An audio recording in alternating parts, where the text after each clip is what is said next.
एक दिन गौतम बुद्ध अपने शिष्यों के साथ एकदम शांत बैठे हुए थे। उन्हें इस प्रकार बैठे हुए देख शिष्य चिंतित हुए कि कहीं वह अस्वस्थ तो नहीं है। एक शिष्य ने उनसे पूछा कि आज वह मौन क्यों बैठे हैं, क्या शिष्यों से कोई गलती।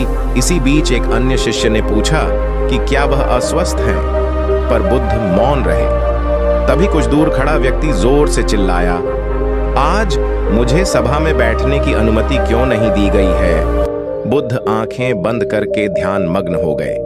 वह व्यक्ति फिर से चिल्लाया, मुझे प्रवेश की अनुमति क्यों नहीं मिली। इसी बीच एक उदार शिष्य ने उसका पक्ष लेते हुए कहा कि उसे सभा में आने की अनुमति प्रदान की जाए। बुद्ध ने आंखें खोलीं और बोले, नहीं, वह अछूत है, उसे आज्ञा नहीं दी जा सकती।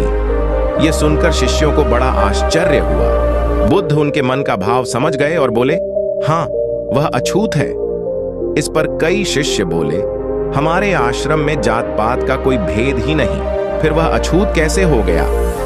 तब बुद्ध ने समझाया, आज वह क्रोधित होकर आया है। क्रोध से जीवन की एकाग्रता भंग होती है। क्रोधी व्यक्ति प्राय मानसिक हिंसा कर बैठता है, इसलिए जब तक वह क्रोध में रहता है तब तक अछूत होता है। इसलिए उसे कुछ समय एकांत में खड़े रहना चाहिए। क्रोधित शिष्य भी बुद्ध की बातें सुन रहा था। पश्चाताप की अग्नि में तप कर वह समझ चुका था कि अहिंसा ही मनुष्य का महान कर्तव्य व परम धर्म है।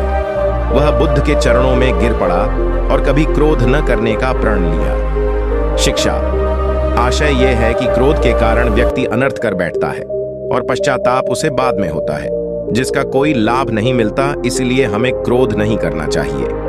असल मायने में क्रोधित व्यक्ति अछूत हो जाता है और उसे अकेला छोड़ देना चाहिए। क्रोध करने से तन, मन और धन तीनों की हानि होती है। क्रोध से ज्यादा हानिकारक कोई और वस्तु नहीं है।